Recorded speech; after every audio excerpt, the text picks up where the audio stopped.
Well, welcome back to the book review podcast. I'm joined by none other than JP Prosperi. How are you this evening? Doing great, Jason. It's a wonderful night. It is. I'm happy to be here with you. Likewise. So, tell me, what book is that in your hand? So tonight, we're going to be talking about Shaken by Tebow. It's one of his few books that he's written. It's an autobiography that he published in 2016 after the tail end of his NFL career. Interesting. So, what drew you to Shaken by Tebow? What's the core message of the book, too? So, I'm a huge Broncos fan. Okay. This is not a secret. But, Tim Tebow is one of the most known athletes of the last 2 decades. You talk to somebody, they're going to know who Tim Tebow is over the last 20 years. But this book is focused not on his highlights, but more so on his lowlights and what he does and how he deals with his failures. And it's nice to see something like that, because most of the times you read an autobiography from an athlete and it's all about, this is my resume and I did this, and this. But Tebow really gets into his faith in this book and discusses how that kept him grounded in this. And there's a quote from Bon Jovi in the opening acknowledgments section. And Bon Jovi says that Tebow is more than an athlete. Like, yes, that's what he puts on his tax return, but he's a role model because of his faith and how he carries himself and is able to openly discuss his failures in the NFL. That's powerful. It is, for sure. Thank you for that answer. It was really insightful. The next question I have for you is, what moment described in the book was the most unexpected or surprising to you? Thank you for that question, Jason. That's a good one. Thank I'm going to have to say there's 2 moments in this book that I picked out. So for the first moment, it would definitely have to be whenever Tebow gets cut by the Patriots. So Tebow was drafted by Denver in 2010, was there for 2 years, got traded to the Jets, was cut, and was able to get a little stint in the preseason with the Patriots, and he thought he was going to be on the team. Josh McDaniels was the assistant coach there, who was the guy that originally drafted him in Denver. So Tebow was optimistic, thought he was going to make the 53-man roster at the end of the preseason. That's pretty standard for the NFL, the amount of guys there. But McDaniels calls him into the office, and they cut him. And he was real open in the book about it and how he really used his faith and his community, like his family, his friends, to stay grounded and to focus and just move on. And he thanked McDaniels and Belichick and walked out of the office, tweeted out a thankful tweet, and moved on. Which, being so open with that is really, it's emotional to see an NFL player, a person of his caliber, go from the top of the world 2 years previously, winning a playoff game in Denver, to not even making an actual NFL roster. And then the second moment in this book, I'd have to say, Tebow is an evangelical Christian. He was born in the Philippines and would often go on missionary trips there. So he went on a missionary trip with his family, and he met this young boy. Tebow was only 15 at the time himself, but he was speaking to the town. These people, they don't really see white people that often. They were excited. This was like, Tebow says in the book, he's like, this is as if Michael Jordan came to your high school, right? So he sees these 3 boys during the time that he's speaking, and they walk off to the side, and he's wondering, like, well, what are they doing? It's like, if Michael Jordan was at my high school, like, I'm leaving my friends, like, I'm not hanging out with them.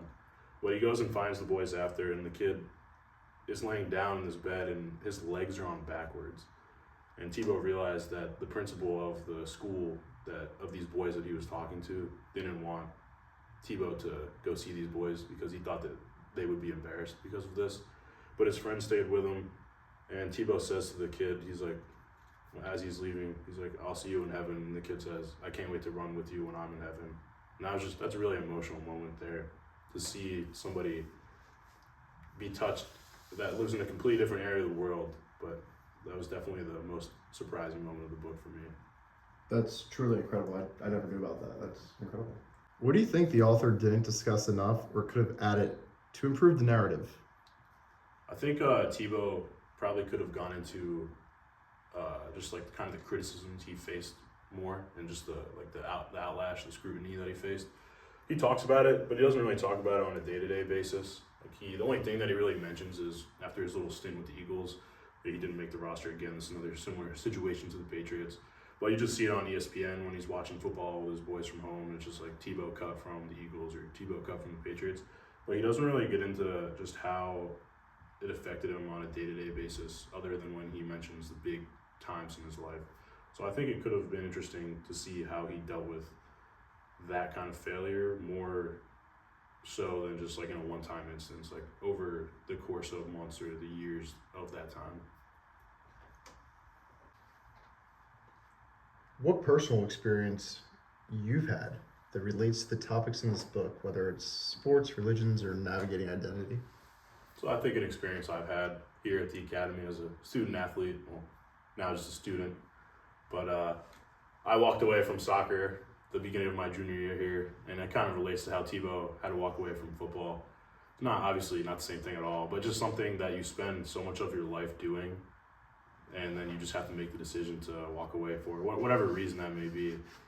But my faith kept me grounded, like Tebow talks about the entire time throughout this book. He just keeps going back to different Bible verses, different things in his life, and my faith definitely kept me grounded here when I made that decision.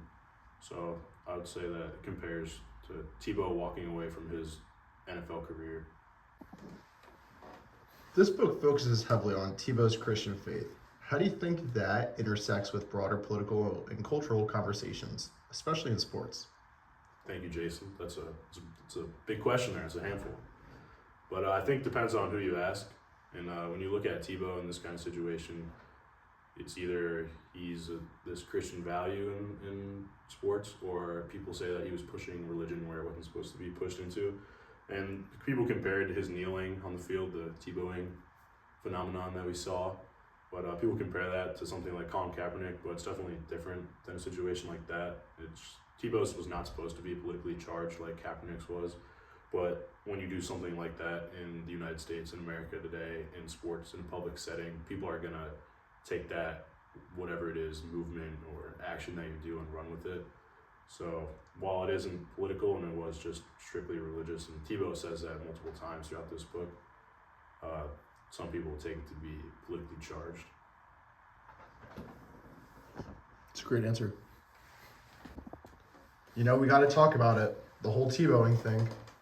What do you think that moment says about the line between personal faith and public performance?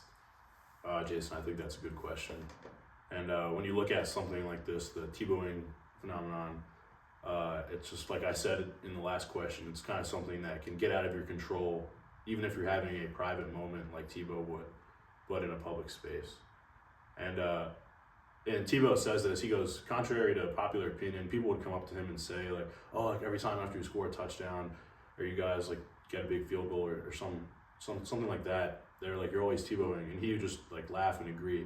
But contrary to that belief, he would only do the Tebowing, whatever you want to call it, motion before games or at the end of games. And for Tebow, this is supposed to be this private moment, and he just recalls how it took off after he did this in the NFL, and it became like this huge media sensation. I mean, we saw it all over the internet growing up as a meme, and he had no control over it. But maybe that's for better or for worse, but for Tebow, he was able to get people interested in his religion and get people invested in the Christian faith through his sport, which was football.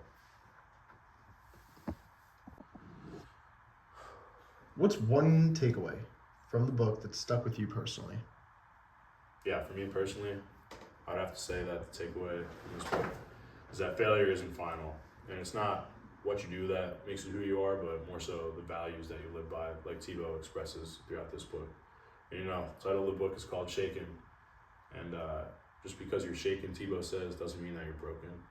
And I think that's definitely a good philosophy to live by. There's gonna be low points in life, there's gonna be high points in life. But what you do throughout, whether a high or low point, what faith you execute during that really makes you who you are. And Tebow, like I said before, is an evangelical Christian. I'm a Catholic. I still look up to him. We're both Christians.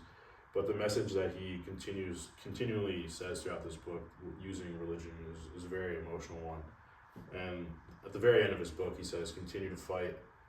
I promise it's going to be worth it. So just whatever struggle you're going through in life, I think using your faith and continuing to move on in life is a great philosophy to live by. That's very profound, JP. And I just want to thank you for taking time out of your evening to come join the podcast. It's been great. It was great. Thanks for having me, Jason. Of course. And I enjoyed my time here. And I can't wait to have you another time discussing. I can't wait. I'll be back with a different book. Have a great night. You too.